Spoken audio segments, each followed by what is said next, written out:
Friends, good morning. আমি অনিতা। আর দেখো, আজকে হচ্ছে সানডে। সানডে মানে স্পেশাল, বাট কাজের চাপ প্রচুর পরিমাণে থাকে। আর বাইরের আকাশটা দেখো, বর্ষাকাল না শরৎকাল বোঝা মুশকিল। বেশ কয়েকদিন পরে অতিরিক্ত যেটা টেম্পারেচার সেটা আজকে হয়েছে। মর্নিং একদম আর্লি মর্নিং থেকে স্টার্ট। তো আমি এই ভিডিওটা জানালা দিয়ে করছি, ঠান্ডা ঘরের। তো দেখতেই পাচ্ছ আকাশের কি কন্ডিশন। আর সকাল সকাল চলে এসেছি পুজো করার একদম রান্নাঘরে, দেখতেই পাচ্ছ। আর চটপট বানিয়ে নিলাম একটু চাউমিন, ডিম ছাড়াই বানিয়েছি, আলু পেঁয়াজ একটু বাদাম দিয়ে, লঙ্কা চিলি আর কি। চটপট বানিয়ে নিলাম, এখন পড়ে রয়েছে দেখো রান্না। তো সেটা চটপট সেরে নেব, তো সঙ্গে থাকো। হলিডে স্পেশাল, বাট আজকে একটু কাজের চাপটা বেশি, তো একটু চটপট করব। আর এই দেখো, কয়েকদিন থেকে ভাবছি একটু ফুলুরির চাটনি খাবো, আর তামিও খেতে খুব ভালোবাসে। তো কালকে ভেবেছিলাম করবো, বাট করা হয়নি টাইমের অভাবে। তো আজকে দেখো অলরেডি ভেজে নিয়েছি, কিন্তু কী বলো তো, দেখানো হয়নি তোমাদের। তো এটা খেসারির ডাল ভিজিয়ে পেস্ট করে একদম ছাকা তেলে ভেজে নিয়েছি রিফাইন্ড অয়েলে। দেখো অলরেডি আমার ভাজা কমপ্লিট হয়ে গেছে। এখন যখন ফুলুরি করব, কীভাবে করব অবশ্যই তোমাদের সঙ্গে শেয়ার করব। তো এই ফুলুরির চাটনিটা আজকে সানডে স্পেশাল আর কি বললেই পারো। এটা নিরামিষের দিনে ভীষণ ভালোভাবে চাই, বাট আজকে করছি। খেতে মন চাইলে যখন খুশি করা যায়, সে সানডে হোক বা আদার্স ডে হোক না কেন। তো চলো চটপটে রান্নাটা করে নিই, কারণ হচ্ছে আজকে তাড়া আছে। অ্যাকচুয়ালি আজকে শোনো, মাকে একটু ডাক্তারের কাছে যাবে, তো টাইমে সেখানে পৌঁছাতে হবে। তো রান্নাটা তাড়াতাড়ি কমপ্লিট করে নেবো। এর কেন অবশ্য সেকেন্ড হাফে রয়েছে, তবুও একটু লাঞ্চটা টাইমটাই কিনে নেওয়াটাই ভালো। ঠিকঠাক টাইমে পৌঁছানোটাই সব থেকে বেটার, কারণ ওয়েদারও ঠিকঠাক নেই এখন। তো চটপট রান্নাটা করে নিই। আর অলরেডি দেখো, আজকে তো সানডে, তো এর আগে আমি চিকেন করেছিলাম ফ্রাইডেতে, তো সেই চিকেনও থেকে গেছে। আর যে সবজিও থেকে গেছে, কারণ বাড়িতে অল্প মানুষ হলে যেটা হয় আর কি, এক্সট্রা একটু বেশি হয়ে গেলে রয়ে যায়। তো দেখো অল্প পরিসর সব তরকারি রয়ে গেছে, তো সেগুলো এখন একটু গরম করে নেবো। ঢ্যাঁড়স ভাজা, এটা হচ্ছে ছুটির শাক অলরেডি হয়ে গেছে।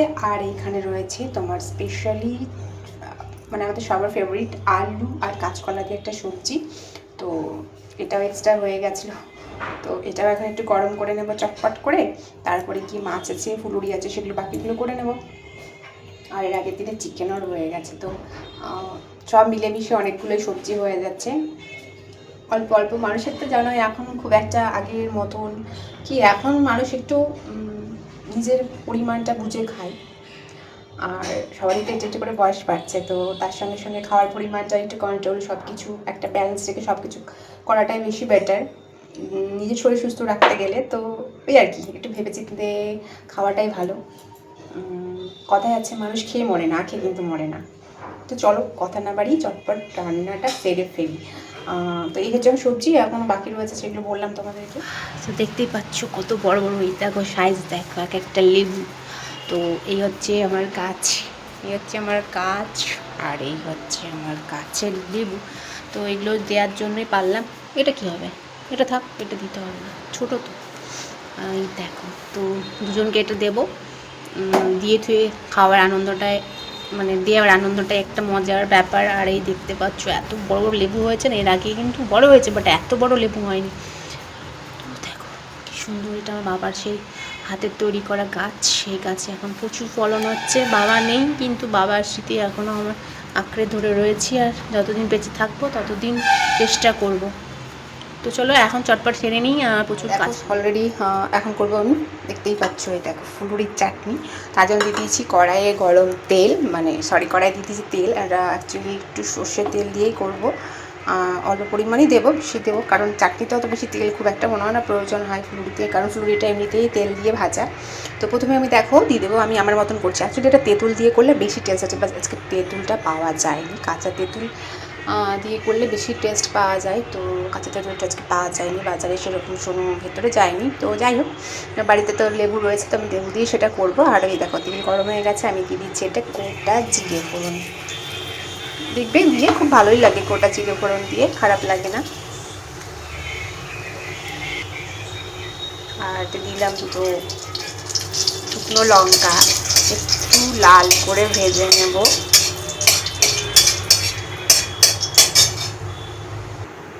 আর যেহেতু আমি তেঁতুল দিচ্ছি না, তার জন্য দেখো এখানে একটু সামান্য পরিমাণে নিয়েছি ধনে আর জিরে গুঁড়ো, জাস্ট একটু স্বাদ বাড়ানোর জন্য। এইদিকে দেখো আমার অলরেডি কিন্তু ভালো করে একদম দেখো ভালো করে ভাজা হয়ে গেছে। এখন দিয়ে দিব তেলে জিরে আর ধনে গুঁড়ো, যেটা তুমি তোমরা ইচ্ছে মতো করতে পারো, বাট আমি টেস্ট বাড়ানোর জন্য দিলাম।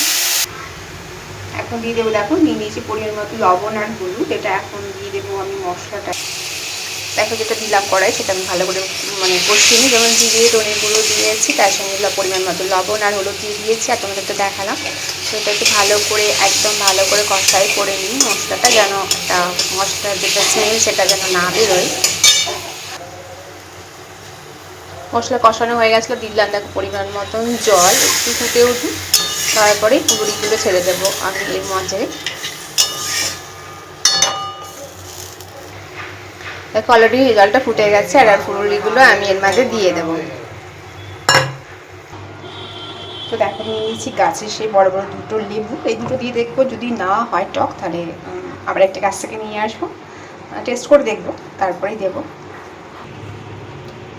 তো দেখো রস কালেকশন চলছে, আর দেখেছো এত লেবুর রস, আর তার সঙ্গে এত সুন্দর একটা সেন্ট, যে একবার খাই না সে সেকেন্ড টাইম চাই যে এতটা কি লেবু পাওয়া যাবে। এত সুন্দর সত্যি, আমি এই মানে আমাদের গাছের লেবুর মতন কোনো লেবু আমি আজ পর্যন্ত খাইনি। বাবা সত্যি খুব সুন্দর একটা জিনিস আমাকে সেই অনেক দিন আগে আমায় দিয়েছিল, একটা ছোট গাছ নিজের হাতে কলম করে। আর এই দেখো এতটা রস কালেকশন হয়ে গেছে, আর এটা এখন দিদি করে ফুলুরির মধ্যে একটু ভালো করে নাড়াচাড়া করে নিই, তারপরে টেস্ট করে খেয়ে। তারপরে এরপরে পড়বে আসল জিনিসটা, টক মিষ্টি ঝাল। এবার টক আর ঝাল হয়ে গেছে, সঙ্গে রয়েছে তোমার মিষ্টিটা দিই, তখন একটু চিনি অ্যাড করে দেবো। তাকে পরিমাণ মতো দিয়ে দিলাম আমি এতে চিনি, আর এটা একটু ভালো করে ফুটে যাক ভেতরে, তাহলে টক আর যে মিষ্টির যেটা স্বাদ সেটা ফুলুরির মাঝে ঢুকে যাবে, আর আমার রেডিও হয়ে যাবে টক মিষ্টি ঝাল ফুলুরির চাটনি। তো দেখো আমার টক ঝাল মিষ্টি ফুলুরির চাটনি একদম রেডি, আর টেস্ট করে দেখলো তার একদম পারফেক্ট হয়েছে। আর মানে কি বলবো, মুখে জিভে জল চলে আসছে। তো তোমরা এইভাবে চটপট বানিয়ে ফেলতে পারো ফুলুরি টক ঝাল মিষ্টির চাটনি।